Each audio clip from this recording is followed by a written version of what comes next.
अस्सलाम वालेकुम class 10th हम पढ़ रहे थे परिस्तान की शहज़ादी अशरफ सबूही की तहरीर सफ़ा नंबर 32 का लास्ट पैराग्राफ हम शुरू कर रहे हैं। चलते चलते एक बारादरी में पहुँचे। बारादरी की सजावट खूबसूरती क्या बयान करूं। किले के दरबार भी देखे हैं मगर उस जैसा समा मंज़र आज तक नज़र से नहीं गुज़रा। सैकड़ों सुर्ख सब्ज़ नीली जर्द ऊदी सफ़ेद कुर्सियाँ बिछी थीं। मुख्तलिफ़ रंगों की कुर्सियाँ थीं। रंग बरंग के ब्लोर शीशे की थीं या किसी और चीज़ की। ऐसी शफाफ इतनी साफ कि आर पार इधर से उधर निगाह नज़र गुजर जाती थी और उन पर हसीन हसीन परिजात जगमगाते लिबास चमकते दमकते लिबास पहने बड़े ठुस्से से बड़ी शान से बैठे थे। बीच में एक नमगीरे एक साइबान के नीचे एक बड़े याकूत के तख्त पर जिसमें हीरे और पिन्ने की पुछीकारी का काम, जिसमें भर कर किसी खाली जगह को भर कर काम किया जाता है, पुछीकारी का काम था। बादशाह और बादशाह बेगम अजब शान से बैठे हुए थे। बादशाह बेगम के पहलू में उनके साथ बराबर में एक लड़की, कोई 14-15 बरस की, 14-15 साल उम्र बताई जा रही है शहजादी की। चेहरा जैसे 14वीं रात का चांद, जुल्फ़ें खुली हुई, कई रंग के पर और ऐसे चमकदार कि आंख नहीं ठहरती थी। सर पर नीम ताज, आधे सर का ताज रखे बैठी थी और तीनों की पोशाकें, पोशाक की जमा है लिबास, एक रंग की हों तो बताऊं। घड़ी में लम्हा भर में 4-4 रंग बदलती थीं। मैं आगे तो बढ़ रही थी मगर हाथ पांव कांप रहे थे। अंदर से खौफ था, डर था। डर से नहीं बल्कि हैरानी से हैरान थी कि ये एक तिलिस्म कदा, हैरत कदा था कि या अल्लाह ये कौन लोग हैं। मैं जाग रही हूँ या ख्वाब में ये परिस्तान की सैर है। और अगर जागते में कोई परी या देव मुझे यहाँ उड़ा लाया है तो देखिए घर उल्टा जाना भी होता है, वापस जाना भी होता है या नहीं। इस सोच में तख्त के पास पहुँच गई। बादशाह मेरी घबराहट देख के मुस्कुराए और बादशाह बेगम ने मुझसे कहा, आओ सैदानी भी आओ, मिजाज तो अच्छा है। मैंने सुना है कि रास्ते में तुम बहुत डरी। मैं बोली, हजूर को दुआ देती हूँ और हजूर डरना कैसा, वो तो अल्लाह ताला ने मदद की, नहीं तो जान निकलने में कसर ही क्या रही थी। जान निकल ही जाती है। खौफजदा थी। सदके मौला के नाम पर, अल्लाह के नाम पर। बादशाह और सारे दरबारी सरों का फ़ौरन खड़े हो गए। अल्लाह का नाम लेते ही एहतरामन वो खड़े हो गए और बादशाह फरमाने लगे, सैदानी भी तुम जानती हो हमारे यहाँ इस नाम की कितनी इज़्ज़त है। मैंने दिल में खुदा का शुक्र अदा किया कि जो कुछ भी हो ये लोग हैं मुसलमान और अब किसी बात का डर नहीं। बादशाह बेगम हमको गुनाहगार ना करो। एक कुर्सी की तरफ इशारा करके बोली, बैठ जाओ। हाँ, तुम डरी क्यों थी? मैंने कहा, सरकार जनाब, डरने की बात क्यों ना थी। एक अकेली, दूसरा सुनसान जंगल, फिर जो मेरे साथ था उसकी सूरत ऐसी डरावनी थी कि मेरे आसान जाते रहे। औसान जाना भी मुहावरा है। मैं खौफजदा हो गई, मेरे हवास जाते रहे, परेशान हो गई। ये सुनकर शहजादी खूब हंसी और बोली, अम्मा बेगम, बकर गदा मुआ बड़ा शरीर है। नाम लिया है उसका जो कि जिन लेकर यहाँ पर आया था, उसने कहीं अपनी शक्ल दिखा दी होगी। अब मेरे पेट में फिर हौल उठने लगे। हौल उठना मुहावरा है, मुराद फिर बल आने लगे, खौफ की हालत कि कहीं ये सारी सूरतें भी नकली ना हो। और बौला बौला कर, हौला हौला कर, हवन्नक होकर, परेशान होकर चारों तरफ देखने लगी। ये जूम आईनी है। बोला, वो बोला, उसने बात की और बोला बोला कर, हवन्नक होकर, खौफजदा होकर, हवास बाख्ता होकर चारों तरफ इर्द गिर्द देखने लगी। बादशाह बेगम समझ गई कि शहजादी की बातों से सैदानी के दिल में हमारी सूरतों की तरफ से कुछ शुबा शक हो गया है। वो मुस्कुरा कर बोली, सैदानी भी डरो नहीं, हमारी सबकी शक्लें असली हैं, बल्कि परीजादों की सारी ऐसी ही खूबसूरत शक्लें हैं जैसे तुम देख रही हो। मेरी लड़की सुहेल परी, सुहेल परी की उम्र बताई थी 14-15 बरस, जो कि मलका के साथ बैठी थी। मेरी लड़की सुहेल परी ने जिसका जिक्र किया वो जिन है और जिन अलबत्ता वज़ा वज़ा की तरह तरह की शक्लों के होते हैं। खातिर जमा रखो, हौसला रखो, हिम्मत रखो, तुम्हारे सामने कोई जिन या देव बुरी सूरत बनाकर नहीं आएगा। इतने में खानों के ख्वान उतरने लगे, खानों के तख्त उतरने लगे। سے خاصا چنا گیا، کھانا لگایا گیا۔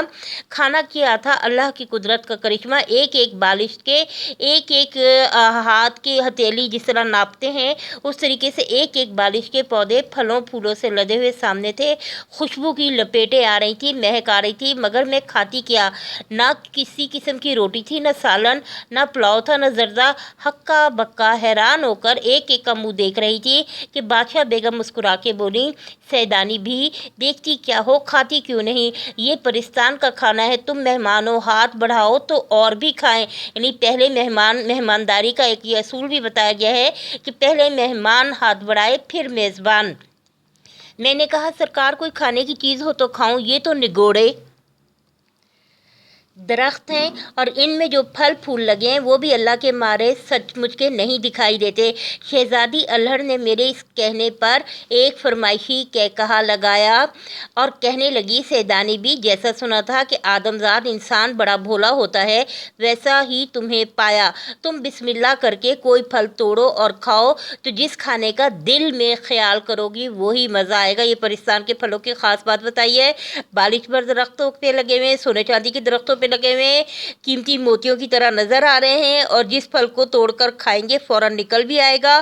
اور پھر دوسرا یہ کہ جو بھی آپ سوچیں گے کہ مجھے یہ کھانا ہے اس کا ذائقہ بالکل ویسا ہی ہو جائے گا۔ بیگم یقین مانو، ایک زرد ذرا پیلا پیلا سا زرد جو پھل توڑ کر میں نے منہ میں رکھا تو کیا کہوں، دلی میں تو کسی نے ایسے ذائقے کا بونٹ پلاؤ کھایا نہ ہوگا۔ بونٹ پلاؤ، سبز چنوں کا پلاؤ۔ اب سیدانی بھی اپنے گھر میں وہی چاول دم پر رکھ کر آئی تھی اور کھانے کا انتظار کر رہی تھی۔ ان کے ذہن میں وہی چیز تھی، انہوں نے وہی سوچا، اور پھر انہوں نے جب وہی سوچ کر جو پھل منہ میں رکھا تو اس کا ذائقہ بونٹ پلاؤ جیسا تھا۔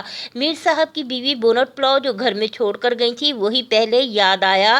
بڑی لڑکی، قلعے میں تو آپ بہت جایا کرتی ہیں، کیا وہاں بھی کبھی ایسا مزے کا پلاؤ نہیں کھایا؟ سیدانی، حسینی بادشاہ کے خاص رکابدار، ان کا خاص باورچی، حسینی بادشاہ کا جو خاص باورچی تھا، کھانا پکانے والا تھا، اس کے ہاتھ کے بڑے بڑے تعریفی کھانے 20 مرتبہ کھائے ہوں گے۔ 20 مرتبہ محاورہ ہے، کئی مرتبہ کھائے ہوں گے، مگر بیوی وہ بو باس، وہ خوشبو، وہ مہک، وہ آب و نمک، وہ پانی اور نمک اور وہ ذائقہ اور وہ لذت ہی کچھ اور تھی۔ ہاں تو بہن بس پھر کیا تھا، جو کھانے کھائے تھے بلکہ جن کا نام ہی سنا تھا ان کا خیال کرتی گئی، اور اللہ تیری شان، سبحان اللہ، وہی مزہ آتا گیا۔ اجنب حیرانگی کی بات تھی کہ جب ایک پھل توڑتی دوسرا اس کی جگہ فوراً نکل آتا۔ پھولوں کلیوں کو جو چکھا، مٹھائیاں تھیں ایسی نفیس، عمدہ، ہلکی، خوش ذائقہ کہ ہر حوالے میں روح تازہ ہو جاتی تھی، لذت بڑھ جاتی تھی، مزہ آ جاتا تھا۔ پیاس معلوم ہوئی تو پانی کا خیال آتے ہی یاقوت کا گلاس، قیمتی موتی، قیمتی پتھر کا گلاس خود بخود آ کر منہ سے لگ گیا۔ یاقوت کا گلاس اور ایسا حباب، پانی کے بلبلے کی طرح نازک، نفیس، خوبصورت، ہلکا کہ باہر سے پانی جھم جھم کرتا چمکتا نظر آتا تھا، کرتا دکھائی دیتا تھا۔ ڈر کے مارے میں نے زور سے ہونٹ بھی نہیں بھینچے، ہونٹ بھی زیادہ سختی سے گلاس کو نہیں لگائے کہ کہیں کنارہ ٹوٹ کے منہ میں نہ چپ جائے۔ اللہ اللہ، پانی کو نہ پوچھو، ایسا میٹھا، ایسا معطر، ایسا سفید پانی تو نہیں ہوتا، نہ جانے کیا چیز تھی۔ سب کے بعد میں نے سوچا کہ پتوں کو بھی دیکھنا چاہیے، ساتھ ہی پان کا خیال آیا۔ میں پان آج بھی بہت کم کھاتی ہوں، لیکن کھانا کھا کر 2 وقت تو ضرور کھانے کی عادت ہے۔ پان وہ 2 وقت ابھی بھی کھاتی ہیں۔ اب جو پتا توڑتی ہوں تو پان کی خوشبو منہ میں جو رکھا تو یہ معلوم ہوا کہ عطر دان میں رکھی ہوئی گلوری پان، تہ کیا ہوا پان قلعے میں آ گئی، گالوں میں آ گئی۔ کہتے ہیں کہ محمد شاہ رنگیلے کی کوکلا بائی جیسا پان کھاتی تھی لال قلعے میں، تو اس سے پہلے نہ اس کے بعد کسی کو نصیب ہوا۔ مگر میں کہتی ہوں کہ اگر وہ پرستان کے اس پتے کو صرف ایک دفعہ سونگھ لیتی تو ساری عمر سر دھنتی رہتی۔ سر دھننا محاورہ ہے، تعریف کرتی رہتی۔ پان کس کا مشہور ہے؟ محمد شاہ رنگیلے کی کوکلا بائی کا پان مشہور تھا، لیکن سیدانی بھی کا کہنا تھا کہ پرستان کے پتے کا ذائقہ اس سے بھی کہیں بڑھ کر تھا کہ ایسا نفیس، ایسا پان کبھی نصیب کسی کو نہ ہوا ہوگا۔ مشک و عنبر پڑے ہوئے، کتھے اس پہ براؤن کلر کا جو پیسٹ سا لگایا جاتا ہے، اور سچے موتیوں کے چونے کا पान भी इसके आगे बेहकीकत है। जब सांस लेती थी नई से नई खुशबू की लपेटें आती थी। अब बहन बादशाह बेगम ने, जिनका नाम ज़ुमुर्द परी था, बादशाह बेगम का नाम बताया है ज़ुमुर्द परी, तोशा खाना वालियों को हुक्म दिया कि शहजादी के कपड़े लाओ। अब उन्होंने हुक्म दिया कि जाओ और कपड़े लेकर आओ। जिस काम के लिए सैदानी को बुलाया गया था वो काम दिया जा रहा था। किश्तियों पर किश्तियाँ, ट्रे की ट्रे सजे हुए, थान पे थान आने लगे। कपड़ों के बंडल जिस पे कपड़े लपेटे हुए थे वो आने लगे। थान जूम आइनी है।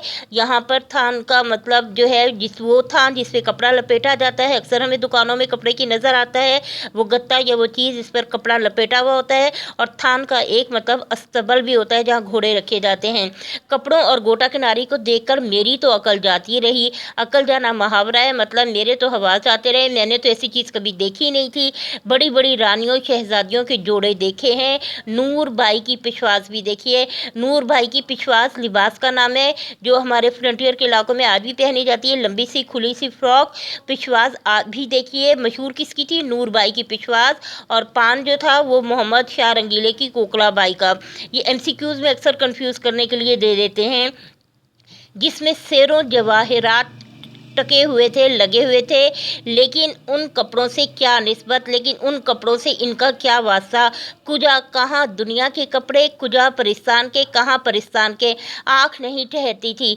रेशम और सोने के तारों से बनी हुई आबे रवां लेस, मोतियों से लेसी हुई गुलशन, ऐसी खूबसूरत जैसे फूलों से सजी हुई जो लेस है लगाई जा रही हो। ऐसे ही किम ख्वाब और ज़रबफ्त। किम ख्वाब और ज़रबफ्त कीमती कपड़ों के नाम हैं। किम ख्वाब के कपड़े तो अभी भी बाज़ार में और हमारी शादी ब्याह के और दावतों वगैरह पे जो भारी जोड़े पहने जाते हैं ख़वातीन के, उसमें ये शामिल है। बल्कि लड़कों के लिए भी शादियों की जो शेरवानियाँ वगैरह होती हैं, किम ख्वाब बनारसी, ये कपड़े आज भी इस्तेमाल हो रहे हैं। ज़रबफ्त के दीद नाशुनीद, न दीद न देखा, न शुनीद न सुना, पर्शियन वर्ड है, फारसी लफ्ज़ है। न देखा न सुना, गोटा वो कि दुनिया देखे और अश अश करे, तारीफ़ करे। अश अश करना मुहावरा है, तारीफ़ करना। रंग रंग के जवाहरात की लड़ियाँ थीं। जब सामान आ गया तो बादशाह बेगम बोली, लो सैदानी भी, अब तुम अपना हुनर दिखाओ, सलीका दिखाओ, काम दिखाओ, महारत दिखाओ। तुम्हारी बहुत तारीफ़ सुनी है, हम तो जब जानेंगे कि परिस्तान में भी तुम्हारा नाम हो जाए। मैं दिल में तो बहुत परेशान हुई कि या अल्लाह मैं यहाँ क्या कारीगरी दिखाऊंगी, यानी यहाँ तो हर चीज़ इतनी उम्दा और अनोखी है, मेरा काम यहाँ पे क्या करेगा। कौन सी वजह, कौन सी किस्म टाकूँ, कौन सा लिबास यूँ, कौन सा डिज़ाइन बनाऊँ कि इनके लिए नई हो, कि उसमें जिद्दत हो और इनको मज़ा आ जाए, पसंद आ जाए। मगर ज़बान से कहा, हजूर अल्लाह मालिक है, वही आबरू रखने वाला है, इज़्ज़त रखने वाला है। सुबह होने दीजिए, जो कुछ मुझे आता है हाजिर हूँ।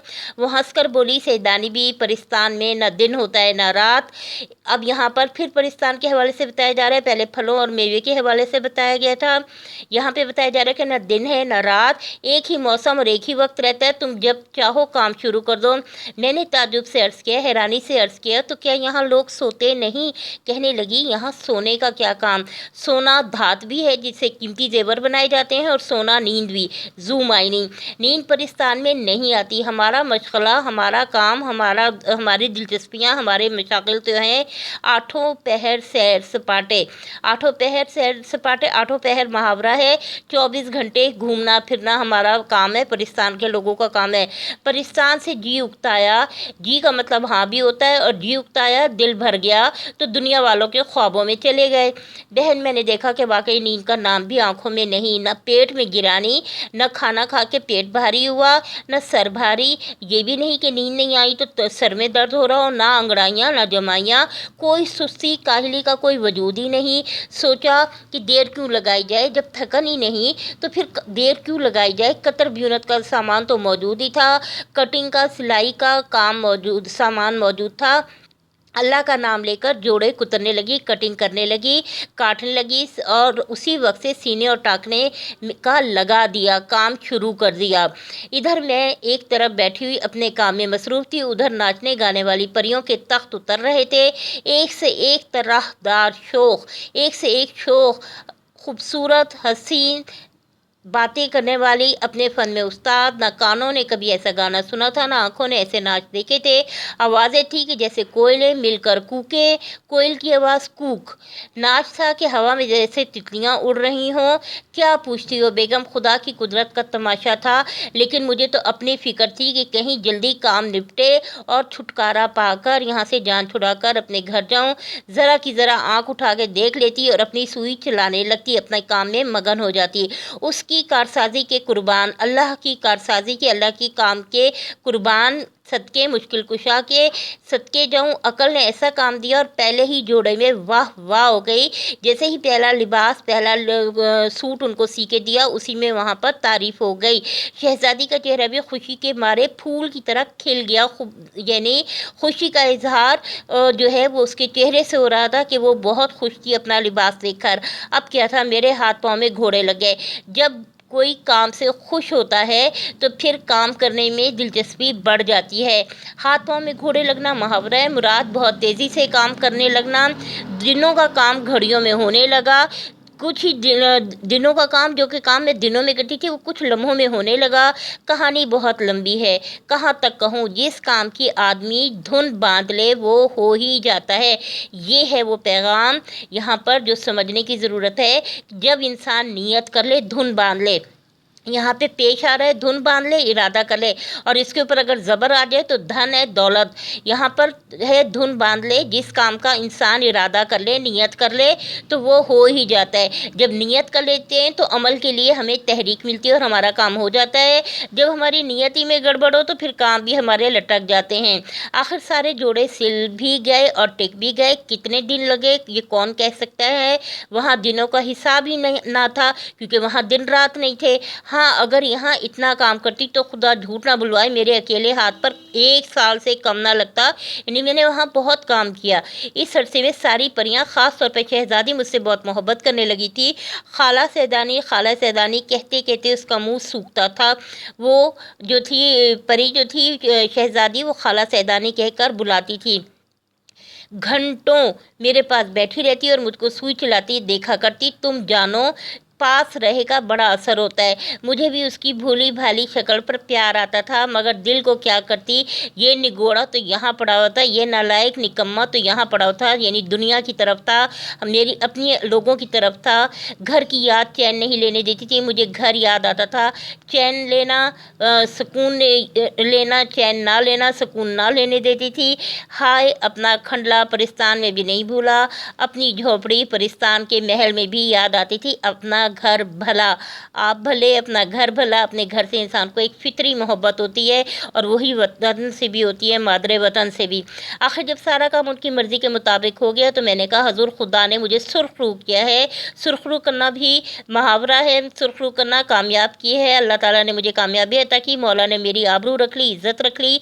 सरकार की शहज़ादी की शादी और शहज़ादी को ये जोड़े पहनने मुबारक हों। अब लौंडी को, ग़ुलाम को रुखसत कीजिए। बादशाह बेगम बोली, सैदानी भी, हमारा जी चाहता है, हमारा दिल चाहता है। जी का एक मतलब है हाँ, और जी का एक मतलब है दिल। हमारा दिल चाहता है कि शहज़ादी की शादी देख कर जाओ। सच कहूँ, मेरा जी भुरभुराया, मेरा दिल भी चाहा कि देखूं, मगर सोचा कि सैदानी दीवानी हुई है, पागल हुई है। तो खाकी, तुम मिट्टी से बनी हुई हो, ये आखी, ये आग से बने हुए। ज़्यादा मेल अच्छा नहीं है, ज़्यादा ताल्लुक़ अच्छा नहीं है।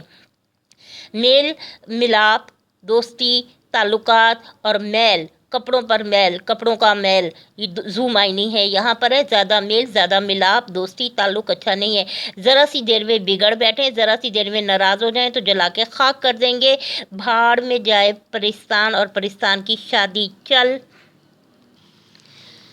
चल अपने घर चल। और हाथ जोड़कर अर्ज़ की, दरख्वास्त की, शहज़ादी की शादी आपको जम जम बहुत अच्छे तरीके से नसीब हो, खुशकिस्मत हो। शादी या खुशकिस्मतियाँ लाए, बरकतें लाए। मुझे तो जाने दीजिए, मुझे इजाज़त दीजिए। ये सुनकर शहज़ादी की आंखों में आंसू भर आए और वो बोली, सैदानी भी, तुम क्यों जाती हो, हमारा दिल कुड़ता है, यानी हम उदास होते हैं। ना जाओ, यहीं रहो। मेरे कलेजे पर चोट सी लगी। मासूम चेहरा था, हमेशा इज़्ज़त दी थी। मेरे कलेजे पे चोट लगना मुहावरा है। मेरा भी दिल दुखा। बड़ी मुश्किल से अपने आप को संभाल कर बोली, सैदानी तुम पर भारी, सैदानी तुम पर सदके जाए। बीवी, तुम अपना जी भारी ना करो। बेटा, तुम अपना दिल भारी ना करो। दिल में बुरा ख्याल ना लाओ। तुम बुलाओगी तो 100 दफ़ा आऊँगी। एकाएक ही एकदम ही दुनिया नहीं छूट सकती, मैं एकदम दुनिया को नहीं छोड़ सकती, यहाँ नहीं रह सकती। मट्टी मट्टी में खुश रहती है, मट्टी, मेरा वजूद मट्टी का है। मैं अपने ही इलाके में भली और जो जहाँ का होता है, जिस माहौल का होता है, वो उसी माहौल में वैसे ही खुश रहता है। शहज़ादी तो कुछ खफा और कुछ रोंगती सी होकर उठ गई, कुछ खफा, कुछ नाराज़ सी, कुछ उदास सी होकर उठ गई। बादशाह बेगम बोली, अच्छा बी सैदानी, तुम्हारी मर्ज़ी, जाओ, खुदा हाफिज़। और इसी कलमुहे बकर गधे को हुक्म दिया कि सैदानी बी को उनके घर पहुंचा दे। ख़बरदार जो रास्ते में किसी किस्म की शरारत की, और देखो जो इनाम व इकराम सैदानी बी को बादशाह ने दिया है वो सब पालकी में रख लेना। दिल में खुश और ज़ाहिर में बसूरती हुई सबसे रुखसत हुई। मैं दिल में खुश थी कि वापस अपने घर, अपनी दुनिया, अपने जैसे लोगों में जा रही हूँ, और बज़ाहिर बसूरती हुई चेहरा मैंने उदास बनाया था। सबसे रुखसत हुई, इजाज़त चाहिए, रुखसत छुट्टी को भी कहते हैं। रुखसत हुई, इजाज़त चाहिए। वही परिजात जो मुझे पालकी से उतार कर लाई थी साथ लेकर चली। फाटक के बाहर पालकी मौजूद थी, डोली मौजूद थी, और मर्दों की सी वज़ह का आदमी पास खड़ा था, यानी वही बकर गधा जिसको हुक्म दिया गया था कि साथ लेके जाओ। अब वो मर्दों की वज़ह में, एक मर्द की सूरत में साथ खड़ा था पालकी के। मैं पालकी में बैठी और दम के दम लम्हे ही भर में पालकी हवा से बातें करने लगी। पालकी में बैठकर मैंने इधर उधर देखा, वो जो परिस्तान के बादशाह ने इनाम इकराम दिया है कहाँ है। अंधेरे में क्या नज़र आता, हाथों से टटोलना, यानी हाथ लगा लगा कर देखना शुरू किया। एक कोने में ज़ाहिर पालकी थी, छोटी सी डोली थी। उन्होंने एक हाथ से जब टटोला तो उन्हें एक कोने में बहुत से कंकर पत्थर मालूम हुए। जल गई, यानी मुझे आग लग गई अंदर से, मैं जल भुन गई कि मुए जिन्नात थे ना, यहाँ भी दगा किया, जिन थे ना, यहाँ भी धोखा किया। ये उनके घर का इनाम इकराम है। खैर जान बची लाखों पाए। फिर भी मैंने कहा कि चलो जान वापस लेकर जा रही हूँ, ये भी बहुत है। जान बची तो 100 लाखों पाए, ये भी मेरे लिए बहुत है। मुहावरा है ये भी, जान बची लाखों पाए, कि जान बच जाना ही सबसे बड़ा इनाम है। खैरियत से घर पहुँच जाऊँ तो जानूँ तो ये देखूँ कि बड़ा इनाम पाया, और चुपके एक एक करके वो कंकर और पत्थर पर्दे की झिर्री में से, थोड़ा सा पर्दा खुला हुआ था वहाँ से मैंने फेंकने शुरू कर दिए। कायदा है, तरीका है कि खुशी में रास्ता जल्दी कट जाता है। आंख बंद करते में घर आ गया, फ़ौरन ही घर आ गया। ड्योरी में पालकी रखी गई, बरामदे में पालकी रखी गई, चिराग जल रहा था। अब जब ये वापस आई हैं और जब ये गई हैं, तब आप इनके ममासलत देखिए कि तकरीबन वही माहौल है जो वो छोड़ के गई हैं। ड्योरी में पालकी रखी गई, बरामदे में पालकी रखी गई, चिराग जल रहा था, रोशनी दे रहा था। पर्दा जो उल्टा और चिराग की जोत लो, चिराग की लो जो है जो पड़ी, तो क्या देखती हूँ कि जिन्हें मैं कंकर पत्थर समझ रही थी, जवाहरात हैं। उन्होंने मुझे हीरे, मोती और कीमती पत्थर दिए थे। बड़े बड़े तो मैंने सब फेंक दिए थे, 2-4 नन्हे नन्हे से बाकी थे। सर पीट लिया, सर पकड़ लिया। अब पीठ और पेट, ये दोनों चीज़ें ये जूम आईनी है। यहाँ सर पीट लिया, सर पकड़ लिया, अफसोस का इजहार, और पेट जिस्मानी उज़्व है। तो यहाँ पे सर पीट लिया, सर पकड़ लिया कि इतनी दौलत खोई, इतनी दौलत ज़ाया की, नगोड़ी फेंकने की क्या ज़रूरत थी, नालायक हूँ मैं, मुझे फेंकने की क्या ज़रूरत थी। ऐसे ही था तो घर आकर फेंक देती, रास्ते में क्यों फेंका, घर आके फेंक देती। लेकिन बहन, तकदीर की खोट कहाँ जाती है, नसीब का लिखा जो है वो होकर ही रहता है। नसीब में तो पत्थर भी ना थे, हीरे लाल ज़ुमुर्द क्यों मिलते। नसीब मेरे मुकद्दर में तो पत्थर भी ना थे, हीरे लाल ज़ुमुर्द कैसे मिलते। एक एक पैर मन भरका हो गया। मन दिल को भी कहते हैं, मन नहीं करता, दिल नहीं करता, और मन वज़न भी होता है, वज़न का। एक एक पैर मन भर का हो गया। अब मुझसे कदम उठाए नहीं जा रहे थे, और मुझे अफसोस हो रहा था कि मैं कितना बड़ा नुकसान कर चुकी हूँ। सिर्फ 4 नगीने, 4 मोती रह गए थे, वही लेके बड़ी मुश्किल से उतरी। घर में जो पहुँची तो बोनट पुलाव, सब चनों का पुलाव जैसा छोड़ गई थी वैसा ही दम पर लगा हुआ था। अब उनका कहना है कि पुलाव वैसे ही दम पर था। बड़ी बी जो मेरी खादमा थी, या जिन पका रही थी, पकाने वाली, मगरिब की नमाज़ पढ़कर दुआ मांग रही थीं। मगरिब का वक्त हुआ गया था, वो नमाज़ पढ़कर दुआ मांग रही थी। दुआ मांग चुकी तो उन्होंने पूछा, बेगम क्या, यानी सैदानी बी, क्या रास्ते में से उल्टे पाँव आ गई, खैर तो है। उल्टे पाँव आना ये भी मुहावरा है, यानी फ़ौरन ही जल्द ही वापस आ गई, खैर तो है। मैंने दिल में कहा, लीजिए, यक न शुद्ध दो शुद्ध, एक से बढ़कर एक। یہاں مجھے پرستان گئے ہوئے وہاں پہ کام کرتے ہوئے ایک عرصہ گزر گیا، اتنا کچھ ہو گیا، اور یہ مجھے کہہ رہی ہیں کہ میں ابھی فوراً ہی آ گئی ہوں۔ پرستان میں خدا معلوم کتنے مہینے لگ گئے اور یہاں ابھی چاولوں کو دم بھی نہیں آیا۔ یعنی اگر آپ نے کبھی دیکھا ہو اپنی امی کو یا کسی کو خود بنائے ہوں یا بنانے کی کوشش کی ہو تو چاولوں کو دم آنے میں چند منٹ سے زیادہ نہیں لگتا، اور یہاں پر وہ کہہ رہی ہیں کہ جانے معلوم نامعلوم میں کتنے مہینے اور کہاں اور کتنے سال بعد واپس آئی ہوں۔ اور یہاں پر وہ ان کی جو خادمہ ہے وہ کہہ رہی ہیں کہ اب آپ جو ہے فوراً واپس آ گئی ہیں، اور میں بھی یہی دیکھ رہی ہوں کہ چاولوں کو بھی دم نہیں ہے۔ اور بڑی بھی سے بولی ہاں بھی بھوک لگی ہوئی تھی، کچھ جی بھی ٹھیک نہیں تھا، دل بھی نہیں چاہ رہا تھا، راستے ہی سے آ گئی۔ یعنی میں نے ان کو یہ کہہ کے مطمئن کر دیا کہ میں راستے سے واپس آ گئی ہوں، اب انشاءاللہ کل جاؤں گی، اب اگر اللہ کو منظور ہوا تو بعد میں جاؤں گی۔ دہلی کی چند عجیب ہستیاں، یہی ہے وہ کتاب جہاں سے اس داستان کو منتخب کیا گیا ہے۔ طلسماتی کہانی ہے، بعض اوقات ایسا ہوتا ہے ہمارے خواب یا ہماری سوچ ہمیں اس حد تک آگے لے جاتی ہے کہ ہم سمجھتے ہیں کہ یہ سب کچھ حقیقت میں ہے، اور ہم سوچ رہے ہوتے ہیں کہ کیا ایسا ہوا یا نہیں ہوا، تو کچھ وہی کیفیت اور حالت یہاں پہ بیان کی گئی ہے۔ حقیقت یہی ہے کہ وہ عصر کے بعد انہوں نے خود بتایا کہ بہت ان کو تھکن تھی، اور وہ ہفتے بعد تقریباً نہائی دھوئی، سکون سے سوئیں، آرام کرنے کے موڈ میں تھی، نہا دھو کے وہ فریش ہو گئیں، اور پھر اس کے بعد انہوں نے جو ہے وہ اپنی پسند کا پکوان بھی تیار کروایا۔